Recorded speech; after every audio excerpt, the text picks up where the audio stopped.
Sawa pendwa? Yeah.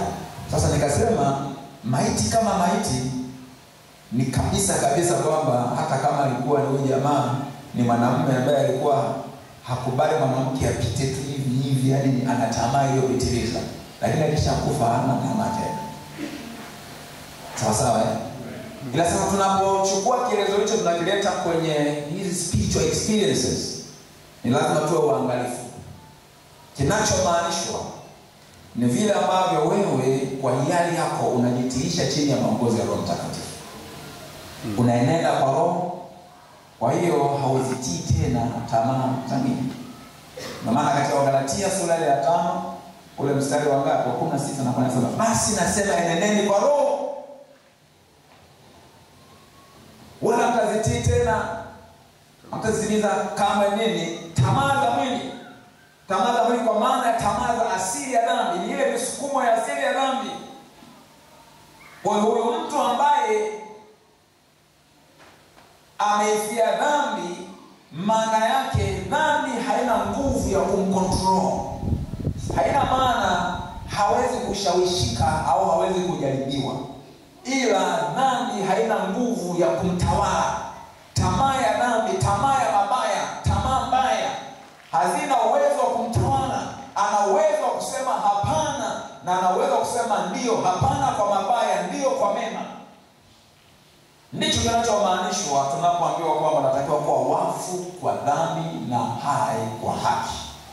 Bwana Yesu atusaidie sana. Kwa mtu huyu sasa anazikwa, unatakiwa sasa uyasahau hayo mambo ya kale, usiyakumbuke tena. Haubaki kwenye maji kama ambavyo sasa Yesu hakubaki kaburini, alifufuka. Maana yake sasa unakuwa hai, na unakuwa hai sasa katika Kristo Yesu. Unakuwa ni mtu mpya. Yaani sio kwamba unakufa na kufufuka yule, hapana.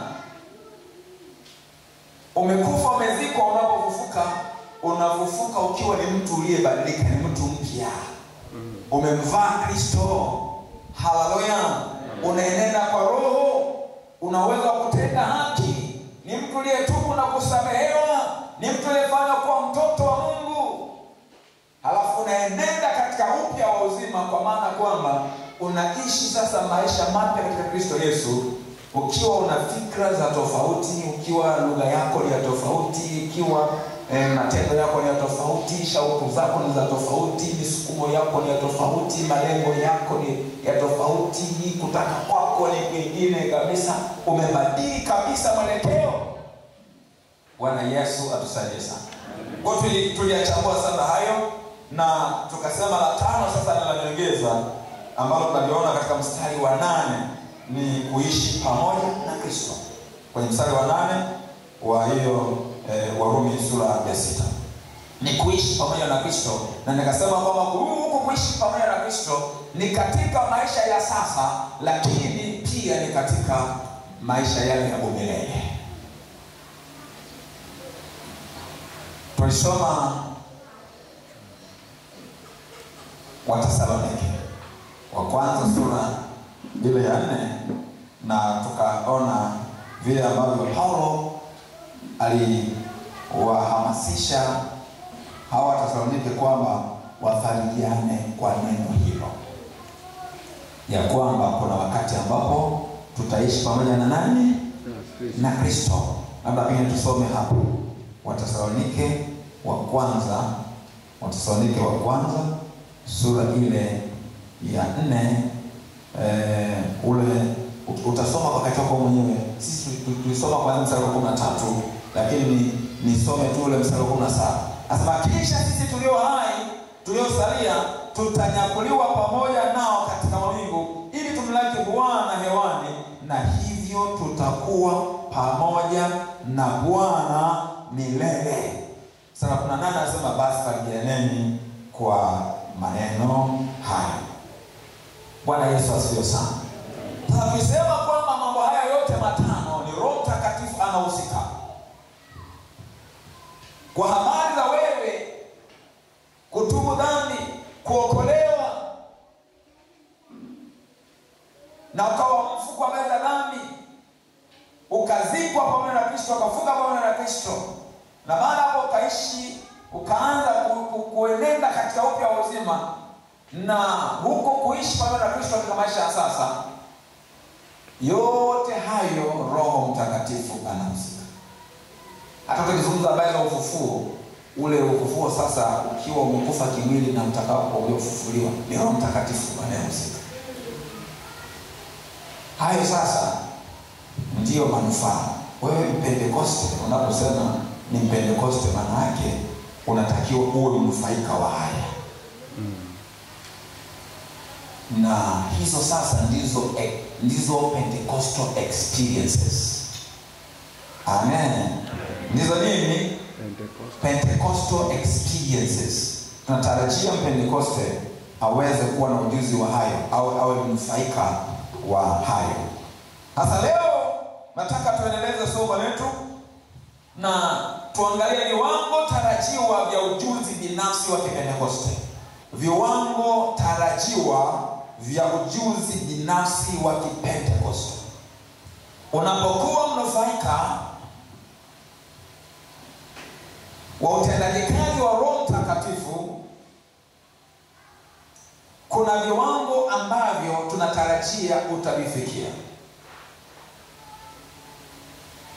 Viwango vya hali yako ya kiroho, viwango vya uhusiano wako na Roho Mtakatifu, viwango vya uhusiano wako na Mungu kwa ujumla, viwango pia vya utumishi wako au utendaji wako. Viwango. Sasa nataka tuangalie viwango hivi tarajiwa kupitia Waebrania sura ile ya 4. Tutasoma mistari miwili, mstari wa 4. Waebrania sura ya 6. Tutasoma mstari wa 4 na wa 5. Waebrania sura ya 6, tutasoma mstari wa 4 na wa 5. Kimsingi, kama tungetaka kulifuatilia fungu zima, tungeanzia sura ile ya 5 mstari wa 11 na tungeweza kuendelea mpaka sura ya 6 mstari wa 12. Fungu hili lote ni maonyo ya huyu mwandishi wa huu waraka. Anawaonya hao anaowaandikia kuhusiana na hatari ya kurudi nyuma, hatari ya kuanguka.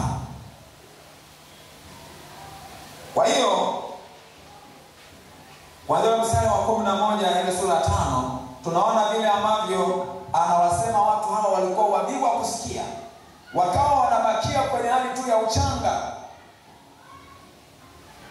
Iwapasapo kwa walimu wao wenyewe, inalazimika kwamba wafundishwe na mtu mwingine mafundisho ya awali au mafundisho ya kwanza ya neno la Mungu.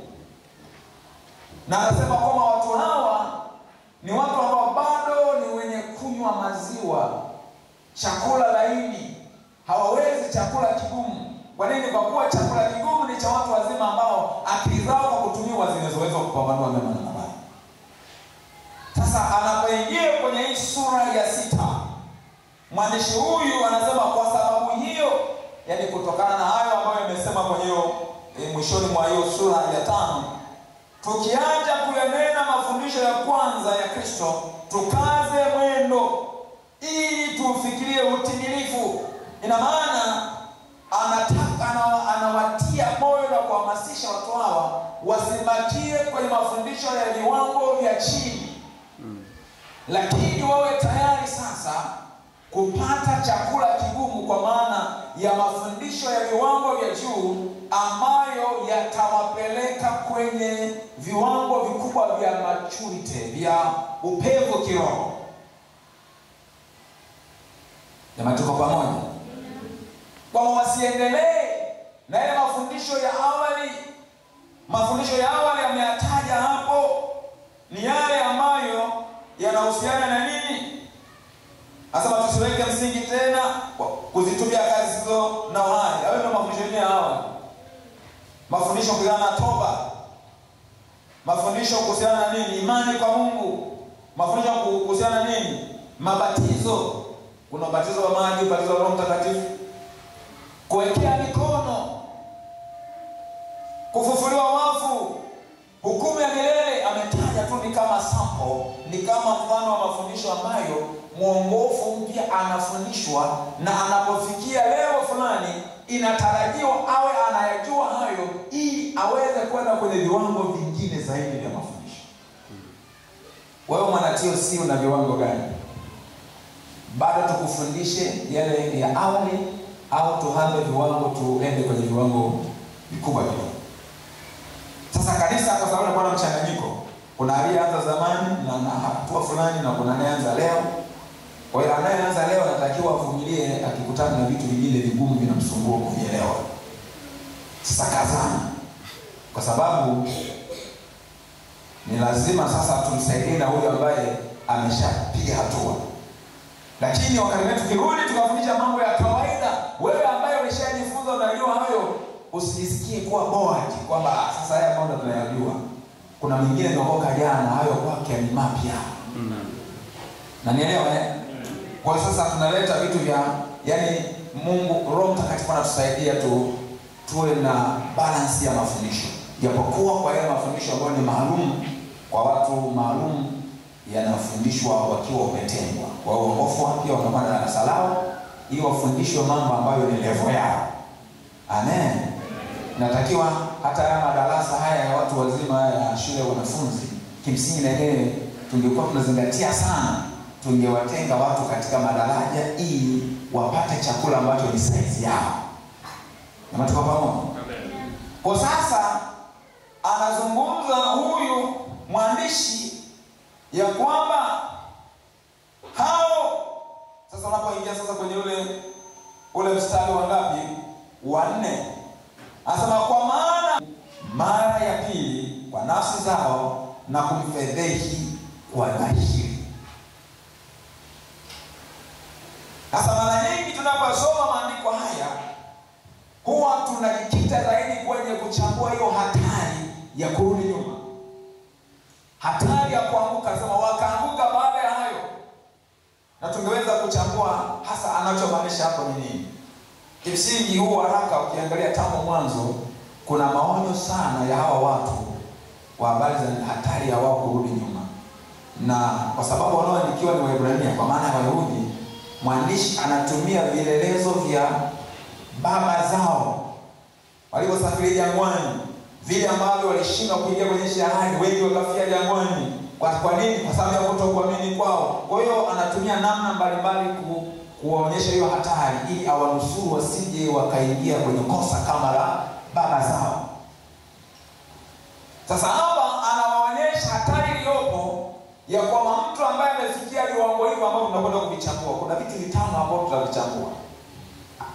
Ambaye amefikia viwango hivyo alafu akaanguka. Anguko linalotajwa sio ile hali ya mtu kujikuta ametenda dhambi.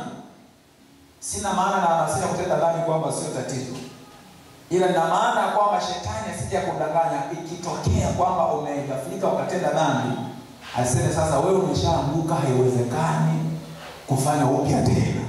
Kwa hiyo wewe endelea na dhambi, wewe ni wa jehanamu. Kuna watu waliodanganyika na hawakurudi kwa Mungu kwa sababu walidhani hakuna fursa tena ya kurudi kwa Mungu. Na matupa pamoja. Lakini anguko lotajwa hapa ambapo kwa Kiingereza tunatumia neno fall away. Ukifua au kuna kitu kinachoitwa apostasy. Ni hali ya mtu ambaye amefikia viwango vikubwa vya kumjua Mungu kama tutakavyochambua, halafu kwa makusudi akaamua kumkana Yesu, kuyakana ile mafundisho, kuikana kazi ile ya msalaba, kukana ule ukweli ambao aliujua kwa makusudi. Na anapofanya hivyo inafananishwa na kufuru kwa Roho Mtakatifu, kwa sababu kazi zote hizo anazifanya Roho Mtakatifu. Kwa hiyo mtu anakuwa amemfanyia jeuri Roho Mtakatifu, amefika mahali kuna viwango akishafikia, anakuwa ameshafikia viwango ambavyo hawezi tena kupata msaada wa Roho Mtakatifu. Sasa akifikia viwango hivyo, maana yake hata toba yenyewe hawezi kufikia. Kwa sababu ukijisikia tu hatia ya dhambi, ukajisikia kama unataka kutubu, maana kuna mwingine anamwendea mchungaji asema, mchungaji, mimi sijui kama nitasamehe, inaelekea mimi nimetenda dhambi ya mauti. isiyosameheka.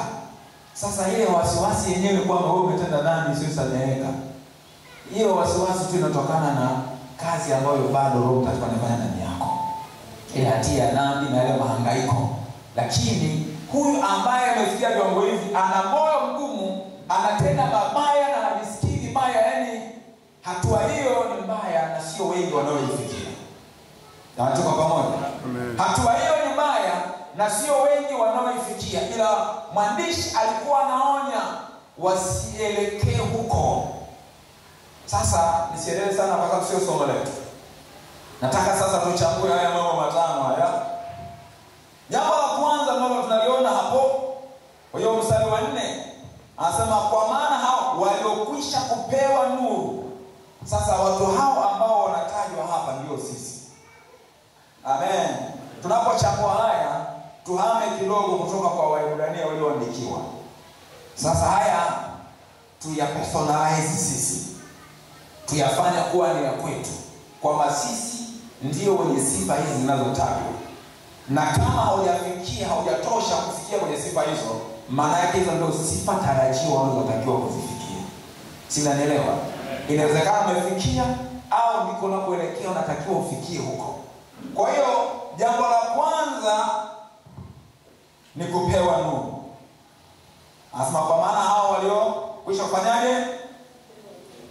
Waliopewa nuru. Sasa kupewa nuru kwenye Biblia Kiingereza NIV anasema who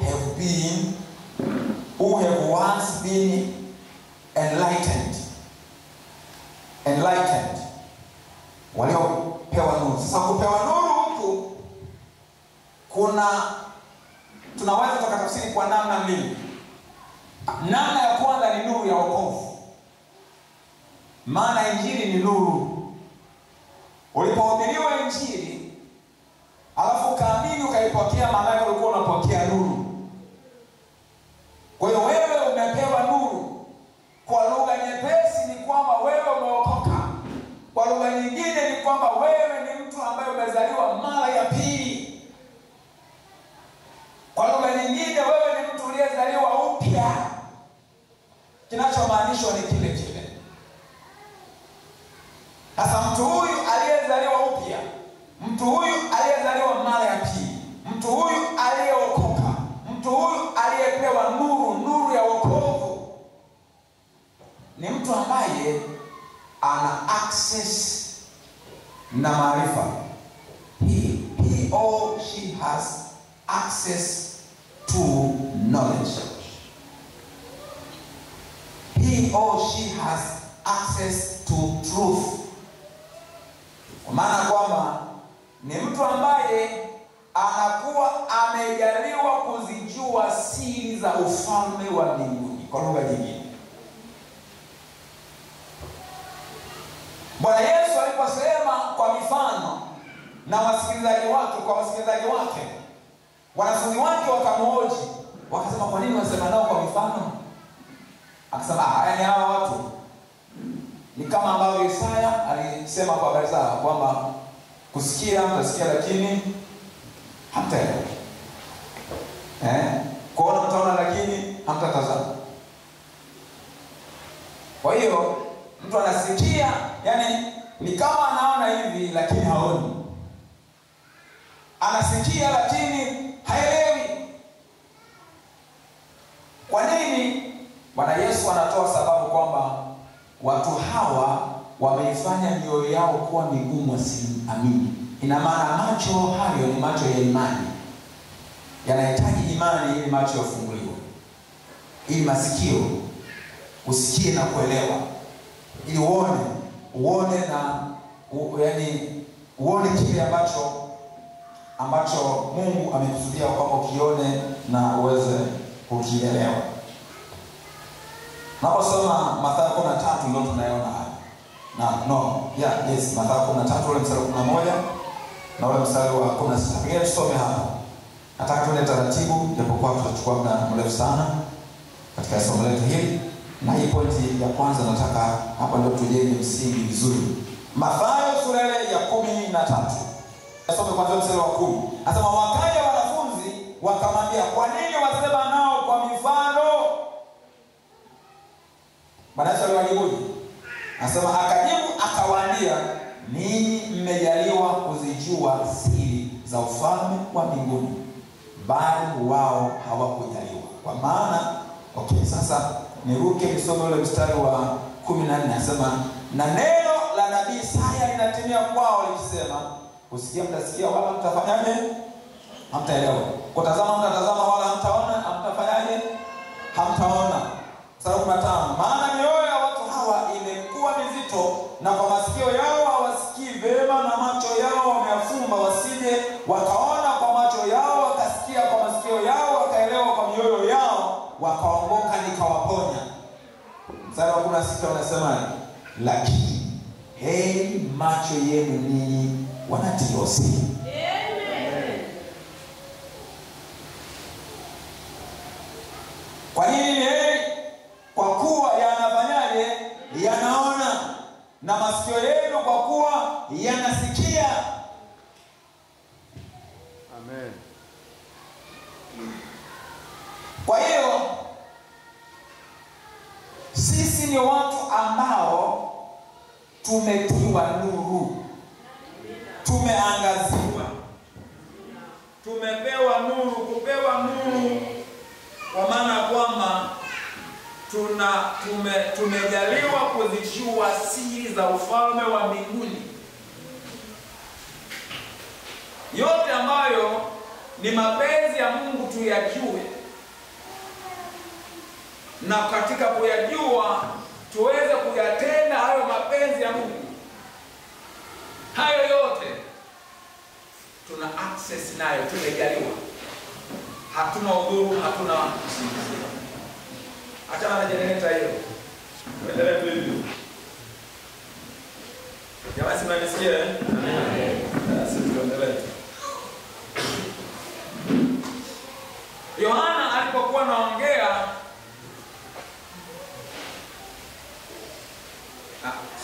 sio Yohana amenukuu mazungumzo kati ya Yesu na Nikodemo. Kwenye ile Injili ya Yohana sura ile ya 3.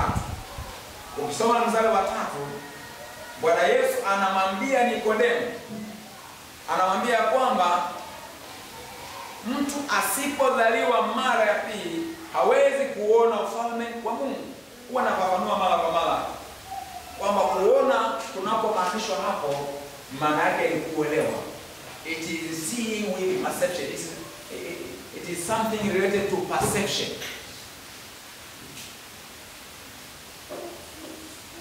Mtu asipozaliwa mara ya pili, kwa maana kama mtu sasa kuzaliwa mara ya pili unatokana na huko kuamini na kutubu, imani inatoka. Sasa ukizaliwa mara ya pili una uwezo wa kuwa na uelewa wa mambo ya ufalme wa Mungu. Kwenye mstari wa 5 wanasema kwamba mtu asipozaliwa mara ya pili hawezi kuingia. Huwa nafafanua mara kwa mara kwamba kuingia kunapomaanishwa ni ile hali ya wewe kuwa sehemu ya huo ufalme, ni kuwa mnufaika na baraka na utajiri na manufaa yote yaliyo katika huo ufalme wa Mungu ukiwa hapa duniani. Nataka kuona. Kwa yote hayo yanaanza na kuangaziwa, kupewa nuru, ndio huko kuokolewa, ndio huko kuzaliwa mara ya pili. Bwana Yesu atusaidie sana. Sasa nataka tupeane angalizo, kwa sababu kuna wakati ambapo mtu anasema unafanya kosa kwa kutokujua, au unafanya dhambi kwa kutokujua. Sasa wewe uliyepewa nuru, kama hautatia bidii kujua ukweli, kuyajua mapenzi ya Mungu, kujua Mungu anataka nini, hataki nini, kujua Mungu anataka wewe uishije, ufanyeje, ujiepusha na nini, utekeleze kitu gani, uzingatie lipi, vipaumbele vyako viweje, usipotia bidii kuyapata maarifa hayo, usidhani kwamba una excuse mbele za Mungu. Hauna udhuru mbele za Mungu. Ukiyafanya yastahiliwa mapigo, unapigwa tu, uwe ulikuwa unajua au haujui. Mungu anachozingatia ni kwamba amekujalia tayari. Maana kujaliwa kuzijua siri za ufalme wa Mungu haina maana tangu hapo mwanzo wewe sasa tayari unajua kile kitu, hapana. Ila ni ule uwezesho kwamba wewe umewezeshwa, una uwezo wa kujua. Kwa hiyo lazima uingie kwenye mchakato wa kujifunza kwa bidii. Unahusisha bidii ya akili yako na Roho Mtakatifu anakusaidia ili uweze kuijua. Maana tunaambiwa kwamba huyo Roho Mtakatifu atatuongoza, atutie kwenye kweli yote. Lakini Roho Mtakatifu anafanya kazi hiyo ya kutuongoza na kututia kwenye kweli yote tunapokuwa na ile shauku na tunapotia bidii ya kujifunza. Utasoma maandiko kwa bidii, utahudhuria vipindi vya mafundisho kwa bidii, utatumia kila njia za kibinadamu. Yaani kama hivi naona anapofundisha hivi kuna watu wana notebook wanaandika. Hongereni sana, Mungu awabariki. Lakini notebook hiyo ukifunga alafu usifungue tena kurudia kuyasoma hayo, faida ya wewe kuandika inakuwa haiko sana. Maana yake mwenye bidii anarudia, anasoma alichokiandika. Kuna kipengele ya kuelewa, atatafuta namna ya kuuliza ili aeleweshwe. Lakini kwa sababu masomo yako ya rekodi, pamoja na kwamba ulikuwepo kumsikiliza anayefundisha, bado utatafuta nafasi umsikilize tena na tena na tena. Pointi iliyokupita baada ya kusikiliza utashangaa Roho Mtakatifu anaikazia. Ni kama ana highlight kitu ambacho hata ulipokuwepo na msikiliza yeye mwenyewe ni kama kupita fulani hivi. Yametoka pamoja. Sasa nataka nikuonyeshe andiko linaloonyesha kwamba ukiisha kupewa nuru, baada ya hapo hauna udhuru utakapofanya yasiyo yanayo nini, utakapokosea. Ukifanya yasiyo mapigo, unapigwa tu, ulikuwa unajua au haujui. Maana yake kama utabaki kwenye ujinga, haujatia bidii ya kujifunza, unastahili hukumu ya wewe kutokutia bidii ya kujifunza kujua kweli. Maana yake hilo nalo ni tatizo. Hicho ni kiburi, huko ni kutokujali. Mnanielewa? Nakumbuka enzi za Magufuli kuna wakati aliwateua mawaziri na watu wengine mbalimbali na akasema hakuna haja hata semina. Yaani ni kuanza kazi wewe tafuta tu kujua yanayopasa, yaani mbele kwa mbele. Ina maana umepewa ofisi, lazima utaikuta miongozo iliyoandikwa, utawakuta watu wazoefu ambao walishafanya kazi hizo. Fanya bidii ndani ya muda mfupi ukujua wewe kwa nafasi yako wajibu wako ni upi. Ukiboronga usidhani utasema unajua mimi sikupewa semina ndio basi hiyo. Fursa kujua ilikuwepo, documents zipo, taarifa zipo, watu wa kukuelekeza wapo. Yametoka pamoja. Mimi nilipopewa ukatibu wa section kwa mara ya kwanza, nilimganda sana katibu mzoefu Mzee Ruoga. Alifanya kazi ya ukatibu kwa miaka mingi. Imegawanywa section mpya nikapewa ukatibu. Nilimganda kweli mimi na yeye na mimi. Kwa njia ya simu, kwa kumwendea kabisa hivyo. Na kwa mtu wa kuuliza mbele ya muda mfupi ili nisikosee. Nielewe ninalopaswa kulifanya katika nafasi yangu kama katibu. Na ndani ya muda mfupi nikawa msaada hata kwa ile ofisi kama mtendaji. Nikawa najua vitu vingi, si kwa sababu nilikuwa nalijua siku zote. Ila ndio kwa sababu nilitia bidii ya kujifunza. Bwana Yesu atusaidie sana. Sasa labda hebu tusome Luka, nikuonyeshe ile andiko hili. Litasaidia wewe mwangalifu. Wewe unapopuuza, natakiwa uwepo kwenye baada ya mafundisho, haujali. Semina inaitishwa ufundishwe, haujali. Biblia hausomi.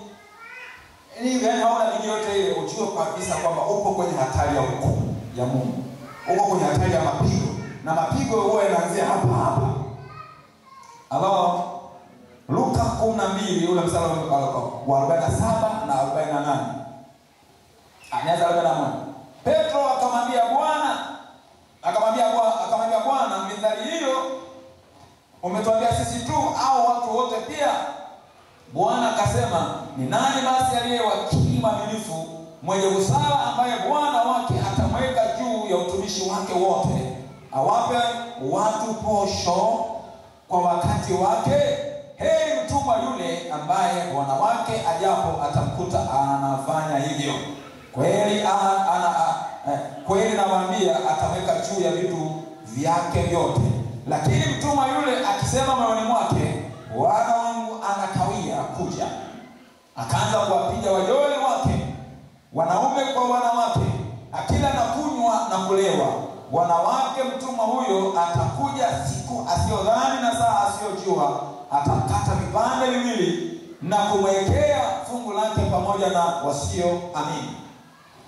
Na mtumwa yule aliyeyajua mapenzi ya bwana wake.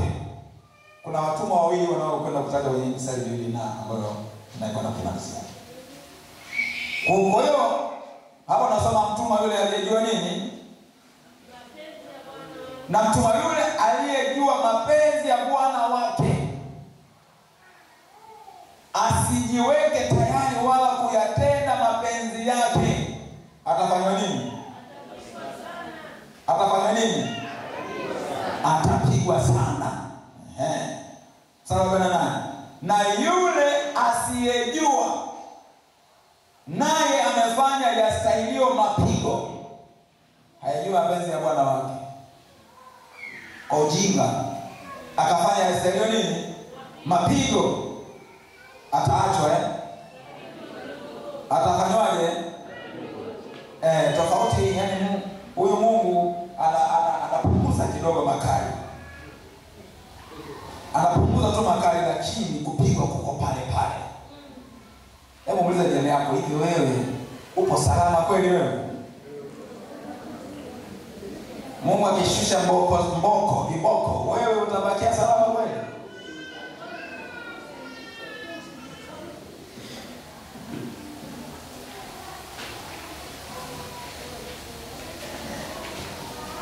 Sasa hatujui huko kupiwa kidogo na kwenye kwa kiwango gani. Maana usije ukasema sasa sinapigwa kidogo tu. Wewe usicheze na viboko vya Mungu. Kunaitwa kupigwa kidogo, lakini huwezi kujua kupigwa kidogo ni kwa kiwango gani. Inaweza kuwa ni viwango vya kutisha sana kuliko unavyojua.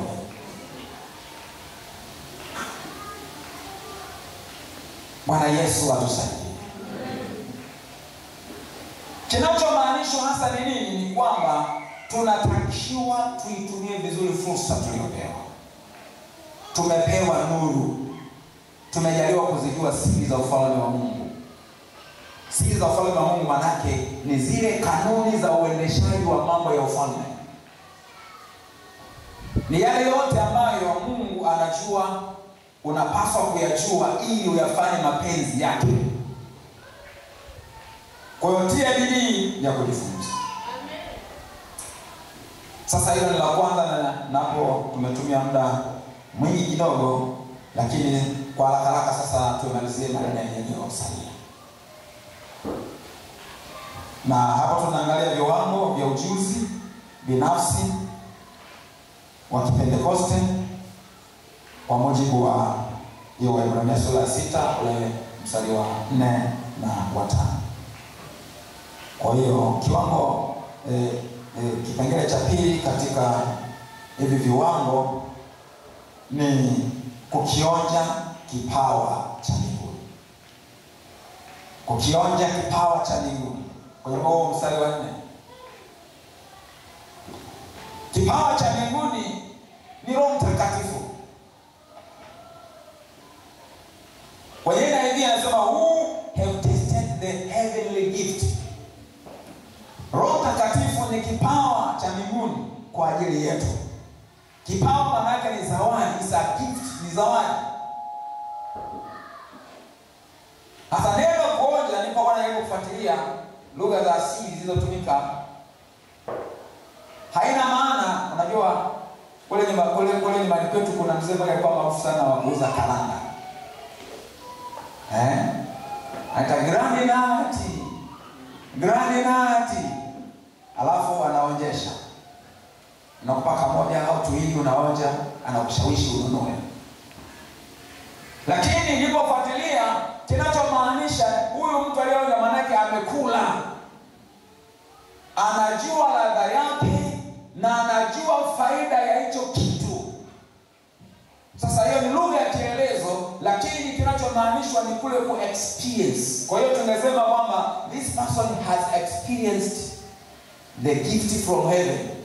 Sasa kwa experience ile neno hili huwa mimi nashinda kupata mbadala wake katika Kiswahili ambao unaendana kabisa na ile neno. Nasema ndio kuwa na ujuzi, lakini neno kuwa na ujuzi mwingine inaweza kutafsiri kama kuwa na ujuzi ni kujua tu kitu fulani. Lakini kinachomaanisha ni ujuzi unaotokana na yani kama ni mtu maana yake umeishi naye, umekuwa naye karibu. Kuwa na ujuzi na kitu maana yake ni kuwa na uzoefu nacho kwa kuwa umekitenda au umetendewa. Kwa hiyo ndio huko ambapo kukieleza kwamba ni kukiexperience kitu hicho.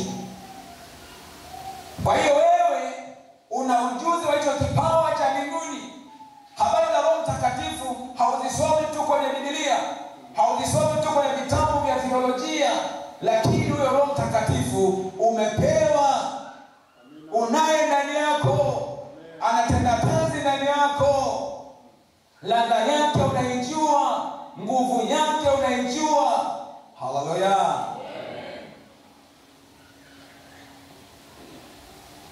Wanawasimulia hapa kilichotokea mimi. Ilikuwa ni siku chache, yani katika ile wiki tunayoelekea kwenye ndoa yetu, nishawasimulia zaidi ya mara moja hapa vile ambavyo nilivamiwa na jeshi la pepo wabaya. Jeshi la wachawi. Usiku nilala peke yangu kwenye chumba, alafu nikavamiwa, lakini Roho Mtakatifu aliniamsha saa 6 za usiku. Bado nina usingizi mzito, lakini nikaamshwa. Alafu nikaisikia sauti ndani yangu inasema kwamba amka omba. Sasa nikawa kama vile nachelewa najiuliza hivi kabla hata yani ndio hivyo nikaamka nikakaa kwenye kitanda naendelea kufikiria najiuliza hivi nguvu ilikotoka ya kunikandamiza na kama hivi niko macho. Watu wanakabwa usingizini, lakini mimi nilikabwa nikiwa macho. Nikaelewa baadaye kwamba ile ilikuwa ni roho ya mauti iliyotumwa, maana ni jeshi la pepo wabaya lilotumwa kunimaliza usingizini. Maana yake siku hiyo mimi yani ungefika tu asubuhi tu haonekani kuja kufuatilia ni usingizi wa moja kwa moja, sipo duniani. Ndicho nilichoelewa ambacho kwa kimekusudiwa. Lakini ile amshwa hili ni shirikisho la kupigana ile vita. Kwa hiyo sasa mimi sio tu kwamba nasikia habari za Roho Mtakatifu, lakini nimeonja hicho kipawa cha mbinguni. Amina. Katika maisha yangu yote tangu nilipookoka na tangu nilipojazwa Roho Mtakatifu, kwenye maisha yangu yote nimeonja hicho kipawa cha mbinguni. Maana yake nina uzoefu na nguvu hizo za Roho Mtakatifu. Uwepo au utendaji kazi wa huyo Roho Mtakatifu. Bwana Yesu atusaidie sana. Amen. Kwa hiyo nilipata ushindi siku ile. Nilipoendelea Roho Mtakatifu alinisaidia.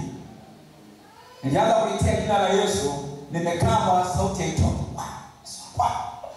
Yaani sauti haitoki. Lakini kwa neema ya Mungu nilipoenda kusukuma kwa imani, hatimaye ile nguvu ya Roho Mtakatifu kutokea ndani yangu katika hali ya mlipuko mkubwa, halafu ikasukuma nikazisukumia zile nguvu za giza, nikaachiwa. Nilipoachiwa sauti iliyotoka, kwa sababu nilikuwa natumia nguvu kubwa, ilitoka nguvu ambayo hamna cha hekima. Sasa hapo hamna cha hekima. Nilipiga makelele na kwenda mpaka mtaa wa 3, walijua kuna mwanamume mlokole huko anapambana na mashetani. Allah. Kwa hiyo tunazungumza habari za kufanyaje kukionja kipawa cha mbinguni. Kama wewe ni Pentekoste na habari za Roho Mtakatifu na utendaji wake unazisikia tu, unahubiriwa tu, unafundishwa tu, unasoma tu kwenye maandiko, wewe una experience, wewe sio Pentekoste bado. Lakini habari njema ni hii, hata kama umekaa kanisani kwa muda mrefu na umekuwa tu ukisikia, ukifundishwa na ukiona wengine vile ambavyo wanaenjoy madirisho ya nguvu za Roho Mtakatifu, na wewe sasa fursa hiyo unayo. Fursa hiyo unayo. Hata leo unaweza ukajazwa Roho Mtakatifu.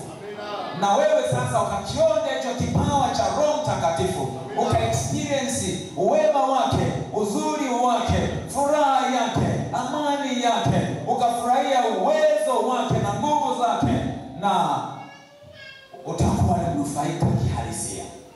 Amen. Namba 3 ni kufanywa washirika wa Roho Mtakatifu. Kwa hiyo namba 2, nirudi kidogo kwenye namba 2, hii inahusisha utendaji kazi wa Roho Mtakatifu anapokusaidia wewe uzae tunda la Roho. Kwa hiyo unaweza ukaingiza pia tunda la Roho ambalo tunasoma katika Galatia sura ya 5 mstari wa 23 na 24. Tuje kwenye la 3, kufanywa washirika wa Roho Mtakatifu. Kwa hiyo sio kwamba tu sisi tunamwonja huyu Roho Mtakatifu. Sio kwamba tu tuna experience utendaji kazi wake huyu Roho Mtakatifu. Kwenye hilo la pili linahusu zaidi vile ambavyo Roho Mtakatifu anatutendea na tunaona utendaji wake na tunanufaika na utendaji wake. Lakini kwenye hili la 3 lenyewe tunaenda kwenye level ya juu zaidi, kwa maana ya kwamba tunashirikishwa utendaji wake. Tunakuwa washirika. Tunakuwa partners. We are partners of the Holy Spirit. Maana Mungu anayo makusudi yake hapa duniani. Ana mpango mkakati wa kuikomboa dunia, na mpango huo wa wokovu unakuhusisha wewe pia. Bwana Yesu alitolewa, akafa msalabani, akazikwa, siku ya 3 akafufuka. Na kwa kumwamini yule Yesu Kristo na kazi aliyofanya msalaba, tumeokolewa. Sisi ni wana wa Mungu. Tumezaliwa mara ya pili, tumefanywa upya. Lakini na sisi sasa tunaingizwa kuwa watendakazi katika mpango mzima wa wokovu wa ulimwengu. Kwa tunafanywa kuwa washirika wa Roho Mtakatifu katika kazi nzima ya wokovu. Mungu anaokoa wanadamu, anaokoa dunia, wewe ukiwa sehemu ya utendaji huo. Na ndio maana sasa Roho Mtakatifu anaachilia karama na vipawa ili uweze kuwa chombo. Sio tu kama wewe unamuenjoy Roho Mtakatifu na experience kwa manufaa yako tu, lakini unafanya kuwa mshirika sasa. Unaona? Unakuwa mshirika wa Roho Mtakatifu. Unakuwa mshirika wa utendaji kazi wake, utendaji kazi wake. Na Roho Mtakatifu ni Mungu. Sasa Mungu hatendi kazi moja kwa moja, ni utaratibu aliojiwekea hapa duniani ili afanye mambo hapa duniani.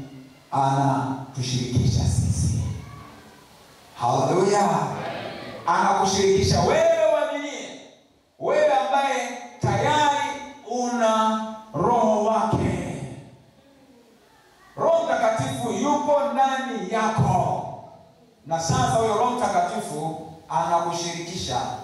anakushirikisha kazi ya ukombozi, kazi ya kuiokoa dunia, kazi ya kuwapatanisha wale ambao bado wako kwenye dhambi wapatane na Muumba wao. Anakushirikisha. Alafu anakupa karama ambazo ni vitendea kazi.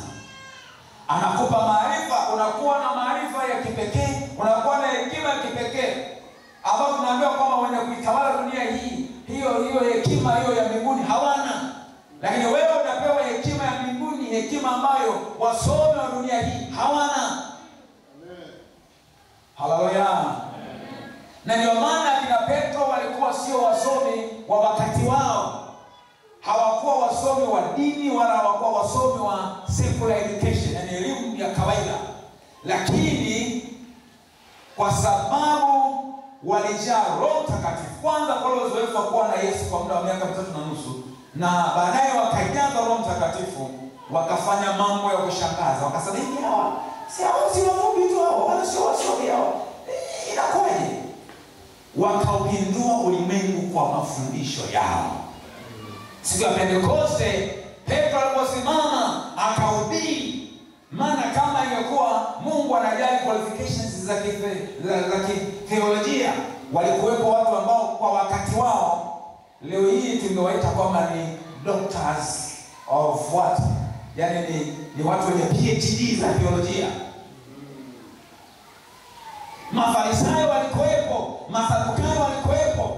Hawa waandishi wanaitwa teachers of law, walimu walikuwepo wa dini ya Kiyahudi. Walikuwa ni watu waliobobea kwa habari za mambo ya dini. Lakini nataka nikwambie, walikuwa wanakosa kitu ambacho hawa kina Petro walikipata, kwa kuwa walimwamini Yesu Kristo, wataishi pamoja na Yesu Kristo, na baadaye wakajazwa Roho Mtakatifu.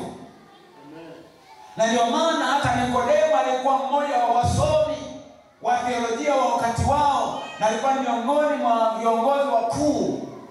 Alikuwa ni mjumbe wa baraza ile la Sanhedrin, alihusika hata katika ile kesi ya kumhukumu Yesu. Lakini vitu alivyokuwa na viongea Yesu alikuwa anashindwa kuelewa. Lakini vitu vile ambavyo vilikuwa vinamsumbua Nikodemo, msomi wa teolojia, kujielewa, Bwana Yesu aliwaambia akina Petro kwamba ninyi mmejaliwa kuzijua siri za ufalme wa mbinguni. Haleluya. Hao wasomi hawajaliwa mpaka wampe Yesu maisha yao, wajazwe Roho Mtakatifu.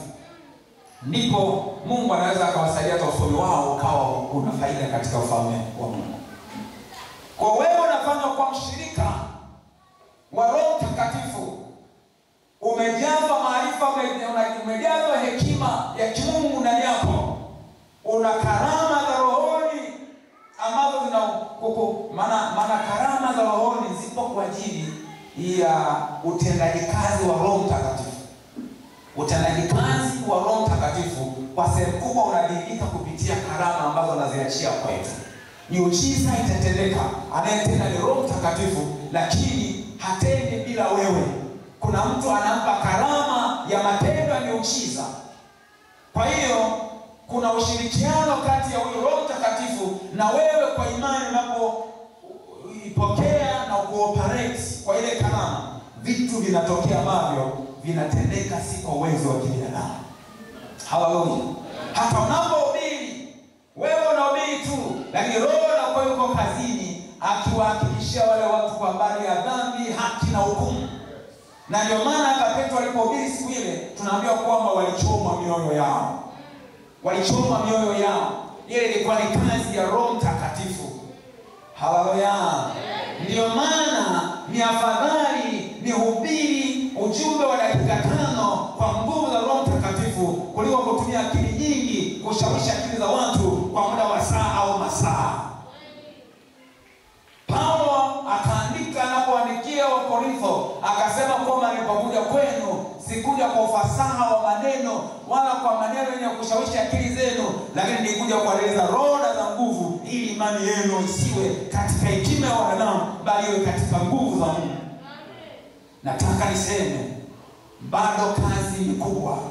Ili Yesu arudi, lazima kila mmoja asikie Injili, apewe fursa, ahubiriwe Injili. Na Mungu anataka ajidhihirishe kwa namna isiyo ya kawaida. Audhihirishe upendo wake kwa wanadamu, audhihirishe wema wake kwa wanadamu, adhihirishe mamlaka yake, ijulikane kwamba yeye ndiye anayetawala. Kama ambavyo akina Danieli enzi zao wakamtambulisha Mungu ambaye ni sovereign, ni mtawala. Haleluya. Walileta ubishi, akina Nebukadreza, akina Belshaza walipoleta ubishi, nataka nikwambie walikula jeuri yao. Walikuwepo wajumbe akina Danieli ambao walimdhihirisha Mungu wao ambaye ni sovereign, ili ya kwamba akina Nebukadreza, akina Belshaza na wakuu wa wakati huo wajue ya kwamba sio miungu yao wala sio kingine chochote kile, ila yupo Mungu, na Mungu huyo wanayemjua ni hawa Wayahudi. Ni Mungu wa hawa Wayahudi, ni Mungu ambaye ana maagano nao. Huyo ndiye Mungu anayestahili kutawala, na kimsingi ndiye anayetawala. Ndiye Mungu wa kweli, ndiye Mungu mwenye nguvu, ni Mungu asiyeshindwa. Wengine wote wana mipaka, lakini yeye ni Mungu asiyeshindwa. Yeye ni Mungu mwenye uwezo. Yeye ni Mungu anatenda ishara za ajabu. Yeye ni Mungu atendaye miujiza ya kupita kiasi. Si Mungu wa kawaida, sio Mungu wa kawaida.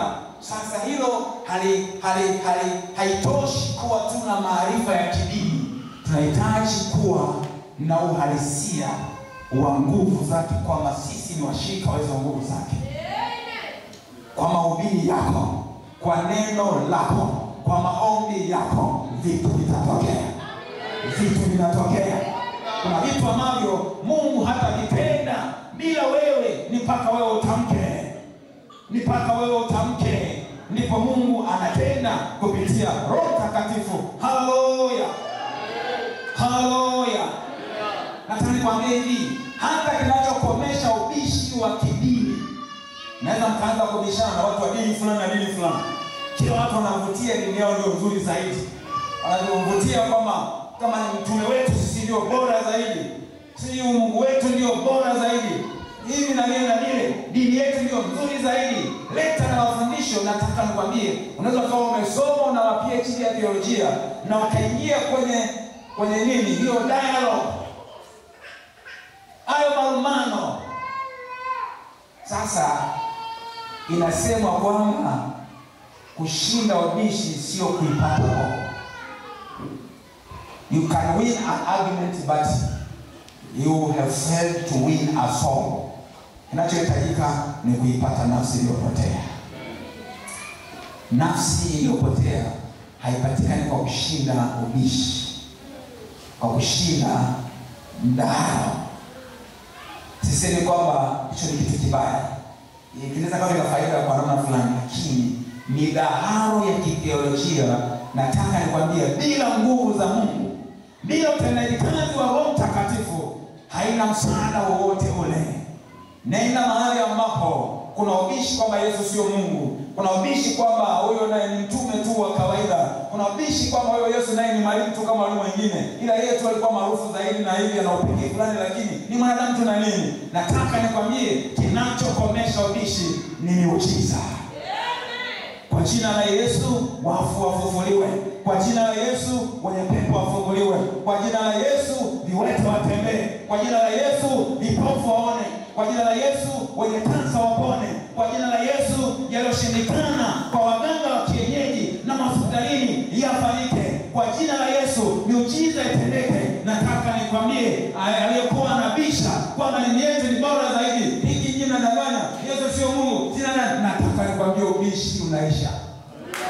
Watu wanasarenda kwamba namtaka huyu, namtaka huyu, namtaka huyu, namtaka huyu. Yesu alikomesha ubishi wa kidini kwa sababu alitenda miujiza.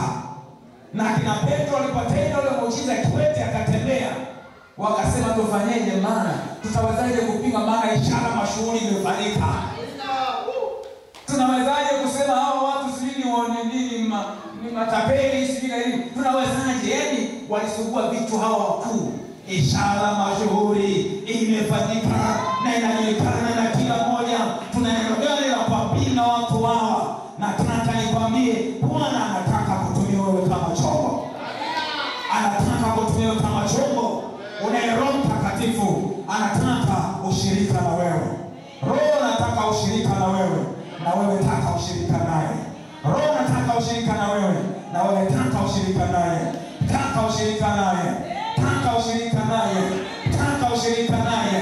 Taka ushirika naye. Ana kiu ya kuokoa, shirikiana naye. Ana kiu ya kutenda miujiza, shirikiana naye.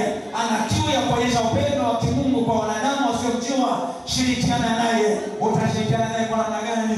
Tafuta sana kujua ukweli. Soma neno la Mungu, tafakari neno la Mungu, uwe mwombaji, uwe mtu wa ibada, na siku zote jifunze kusikiza sauti yake. Maana Roho Mtakatifu ni mtu, si kwa maana ni mwanadamu, hapana. Angesema kwamba the Holy Spirit is a person, sio tu nguvu. Mara nyingi sisi tunapoteza mwelekeo tunapomchukulia Roho Mtakatifu kama nguvu tu. Lakini namba moja, unatakiwa utambue kwamba Roho Mtakatifu ni person, ni nafsi hai kabisa, ni nafsi ya tatu ya Mungu. Sasa hilo ni somo jingine, nikiingia huko nisije kawachanganya kuchambua habari za utatu wa Mungu. Mungu Baba, Mungu Mwana, Roho Mtakatifu, na kila mmoja wao ni nafsi hai kabisa. Kwa hiyo Roho Mtakatifu ni nafsi ya tatu ya uungu na ni nafsi hai, ni person. Roho Mtakatifu huwa anasikia. Roho Mtakatifu anasema. Roho Mtakatifu anaweza akahuzunishwa. Roho Mtakatifu anaweza akapenda. Roho Mtakatifu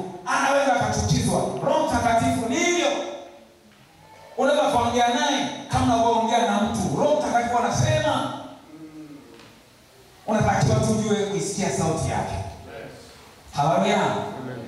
Akina Petro, akina Paulo, unaposoma ile Matendo ya Mitume sura ya 16 pale mwanzoni, tunaona vile ambavyo katika zile katika zile safari zao za kitume wanataka wakabili mali fulani hivi, naambia kwamba Roho wa Yesu alikuwa anafanyaje? Anawakataza. Akawahubiri akasema hapa hapana. Walikuwa wanajua kusikia sauti ya Roho Mtakatifu. Baadaye Roho Mtakatifu baadaye wakatokiwa kwenye maono. Kuna mtu wa Makedonia anasema vukeni huku, njooni mtusaidie. Ndipo Paulo akajua kwamba hapa sasa Roho Mtakatifu anatuelekeza tuende kuhubiri injili wa Makedonia.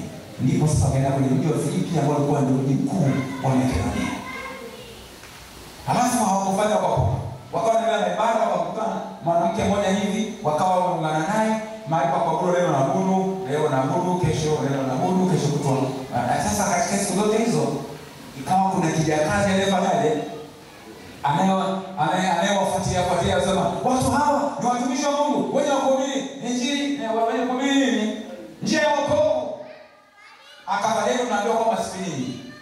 Paulo akawa kwa msaada wa Roho Mtakatifu akaweza kupambanua kwamba huyu wala sio mwenzetu, huyu anatoka kwenye kambi ya adui, huyu sio mwenzetu huyu, na roho inayotenda kazi ndani yake sio roho tulionayo sisi. Alipopambanua kwa msaada wa Roho Mtakatifu, alichofanya nini? Akapiga ile pepo la uaguzi. Pepo la uaguzi ile likamtoka, akawa wa kawaida. Sasa kumbe walikuwa wameshafanya kwa biashara, bwana zake wakakasirika. Yaliyotokea unayajua, si ndio? Unaona kwa Roho Mtakatifu anakuwa anasema, anataka siku zote kusema na wewe, kuzungumza na wewe. Roho Mtakatifu anaweza pia kukuonya kunapokuwa kuna hatari. Kuna watu ambao walishaonywa wasile chakula kwa sababu kilikuwa kina sumu. Mungu anaweza akaineutralize sumu, ukala kitu cha kufisha kisifanyeje? Kisikuzuru. Ila Mungu hafanyi kwa njia moja. Wakati mwingine anakwambia usile. Wakati mwingine anakwambia nyumba hii usiingie. Wakati mwingine nataka kama mlango wa biashara, kuna watu wanataka partnership ya kibiashara. Roho anataka kwamba usijiungamanishe nao. Lakini anaweza kukutanisha watu sahihi. Mlango unapofunguka wa ushirikiano wa kibiashara au kihuduma au katika mambo fulani, unasikia amani moyoni, amani ya Kristo moyoni mwako, unasema kama hapa sawa kabisa. Jamani, Roho Mtakatifu anasema. Sasa wewe utajuaje kusikia sauti ya Roho Mtakatifu kama uko busy kupita maelezo na mambo ya dunia hii? Muda mwingi wewe unasema uko busy, lakini muda wa kuperuzi simu unao. Hata kama uko busy kufuatilia yanayoendelea kwenye mitandao ya kijamii, mara kucheza magemu, mara sina nini, alafu unaingia mpaka kuangalia vitu vichafu. Mtu ameokoka mbele ya Roho Mtakatifu anaangalia vitu vichafu. Au unatarajia wewe uwe na uwezo wa kusikia sauti ya Roho Mtakatifu? Sauti ya Roho Mtakatifu wanaisikia wale waliotulia, ambao they are attentive. Najua hata Musa, Mungu alisema naye alipofanikiwa kudraw attention yake. Kijiti kinawaka hakiteketei. Tunaangalia mbona maajabu gani haya? Alipogeuka kuangalia kinachoendelea pale, ndipo sasa Mungu akamwita kutoka ile kijiti na akaanza kusema naye. Sasa wewe signals za Mungu draw attention yako zinatolewa, alafu you just ignore.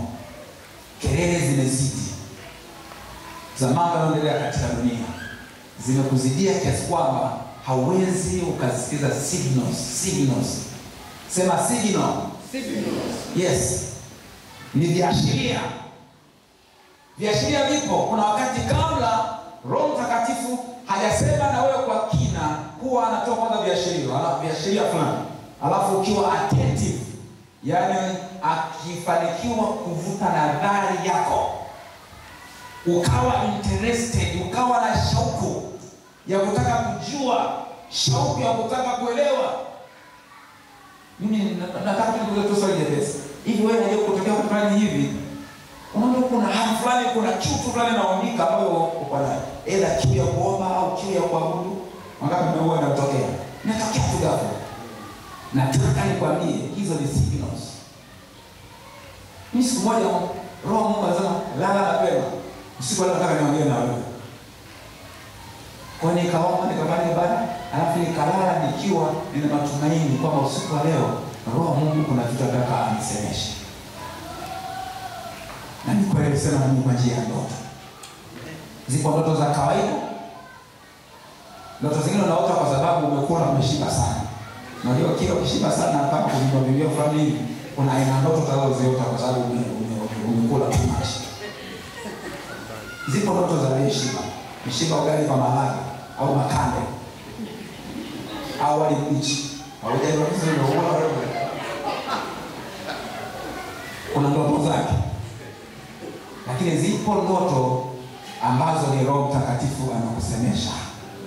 Haleluya. Haleluya. Usiwe kama wale ambao kwamba yani nini? Kutazama mnatazama lakini hamtaona. Kusikia mtasikia lakini hamtaelewa. Sio watu wa namna hiyo. Sio watu wa namna hiyo. Roho Mtakatifu anataka ushirika na sisi. Na ni ushirika gani uliopo bila mazungumzo? Lazima kuwe kuna namna fulani ya mawasiliano na watu ambao wanaoshirikiana. Sawa sawa zangu wapendwa. Mungu atusaidie. Na Roho Mtakatifu anahusika kwenye maeneo yote ya maisha yako. Lazima uelewe hilo. Sio kwenye mambo ya huduma tu. Sidhani tu ni akina Paulo anawaambia uhubiri hapa usihubiri pale. Nenda Makedonia uhubiri. Sio hivyo tu.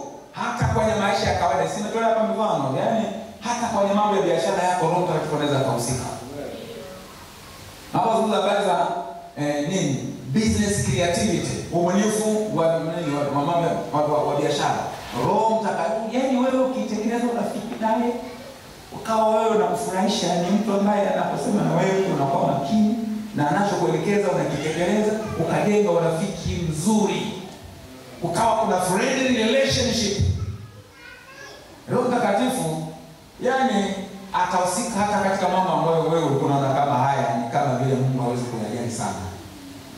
Lakini atahusika na hayo pia. Atahusika na biashara yako, atahusika kwa habari za kazi yako. Kuna ndugu mmoja aliyeokoka kwa sababu ya uaminifu wake kazini, akawa ni kikwazo cha wezi. Mara kadhaa aliponea chupuchupu kuwekewa sumu. Kwa sababu ya kujua kuisikia sauti ya Roho Mtakatifu, akawa na salama. Safari moja ilikuwa ni kwenye hizi pikapika za Mwengezi. Sasa yeye akawa na yeye kama mmoja wa maafisa kwenye wilaya yake, akawa naye anahusika na zile pikapika. Imefika sasa wakati wa chakula, Roho Mungu akasema kwamba usile chakula utakachokuwa andaliwa. Kwa hiyo kifanya yeye aliwahi kabla akaenda jikoni inakopikwa chakula, akakaa hapo anasema nipakule chakula. Yani anapakua wanaona hapo, chukua sahani hapo, nipakule chakula, niwekee mchuzi pale, nipe na soda hiyo. Akakaa hapo akala. Imefika saa ya msosi, yeye ni mmoja wa wakubwa ambapo wanakaa maafisa sasa wale walipoandaliwa, yeye hayupo.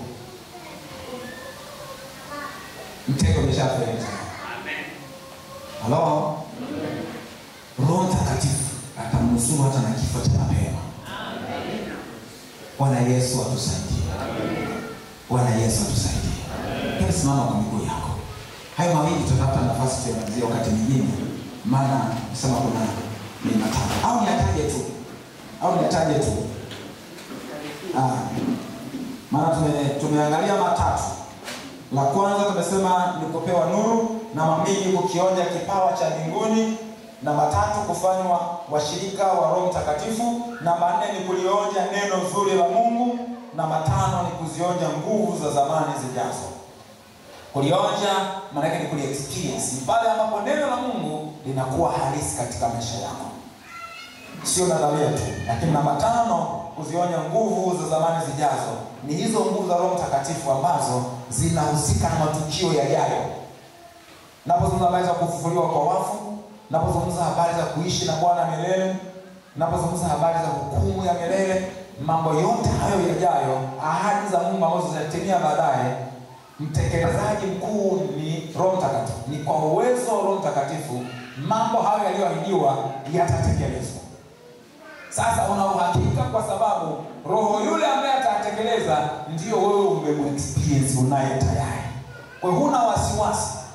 Una uhakika, una historia yake kwa aliyoyafanya huko nyuma, na sasa hivi anaendelea kuyatenda, halafu huko mbeleni huyo ndiye atakayetenda. Kwa hali za Mungu zile ambazo zinaahidiwa za mambo yajayo, wewe huna wasiwasi, maana unajua huyu mtekelezaji mimi ninamfahamu. Bwana Yesu atusaidie. Sasa hatuna muda wa kutosha wa kusema tuanze tujiachie na tuongelee, lakini ujumbe huu umelenga hasa kuweza kuumba shauku ndani yako. Jioni usikose kwenye kongamano. Amen. Jioni usikose kwenye kongamano. Ni wakati mzuri ambao sasa utakuja na utajazwa sana Roho Mtakatifu.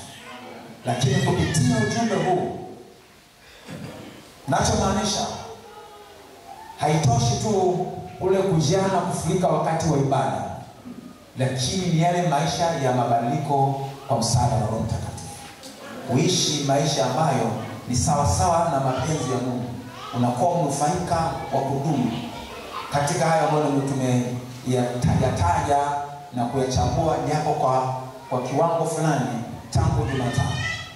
Kwa hiyo wao utakuwa ni mnufaika kibinafsi na hiyo Pentecostal experience. Hallelujah. Nyosha mkono wote mbele juu. Sema nakushukuru Baba kwa haya ambayo umenifundisha. Na kuanzia sasa kwa neema yako, kwa neema yako, kwa neema yako, kwa neema yako, nitakuwa na shauku. Kwa neema yako, kwa neema yako, nitatembea katika uweza na nguvu za Roho Mtakatifu. Kwa neema yako nitakuwa mnufaika kibinafsi na nguvu za Roho Mtakatifu na ujuzi wa Kipentekoste. Bwana, unisaidie, unisaidie niwe mtu wa tofauti na niwe na faida kwa ufalme wako Bwana, katika kueneza, katika kuimarisha, katika kuustawisha, niwe na mchango kwa utukufu wako, kwa utukufu wako, kwa utukufu wako. Roho Mtakatifu, ninatambua ya kwamba wewe ni nafsi hai, ni nafsi hai, na wewe ni Mungu. Unastahili heshima, unastahili heshima, na ninyenyekea kwako. Ninakupa nafasi yako kwenye maisha yangu, nakupa nafasi yako kwenye maisha yangu, kwenye maisha yangu, kwenye maisha yangu, kwenye maisha yangu. Natamani uwe active, natamani utende kazi kwenye maisha yangu, natamani tuwe na ushirika. Nataka ushirika na wewe Bwana, nataka ushirika na wewe Roho Mtakatifu, nataka ushirika na wewe Roho Mtakatifu, nataka ushirika na wewe Roho Mtakatifu, nataka ushirika na wewe Roho Mtakatifu, nataka ushirika na wewe Roho Mtakatifu. Nikujue vizuri, nijue kuipambanua sauti yako, nisikilize maelekezo yako, nitumike kwa karama na vipawa unavyoviachia kwangu, ili ya kwamba kwa msaada wako niutenge ufalme wako, katika jina la Yesu aliye hai. Kwa msaada wako Roho Mtakatifu, sitaonewa tena, sitaonewa tena, sitakuwa mnyonge tena.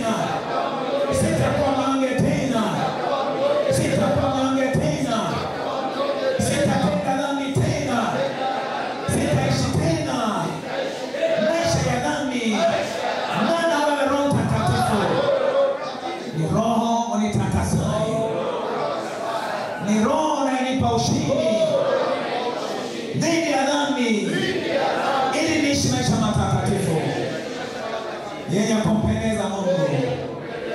Asante Roho. Asante Roho.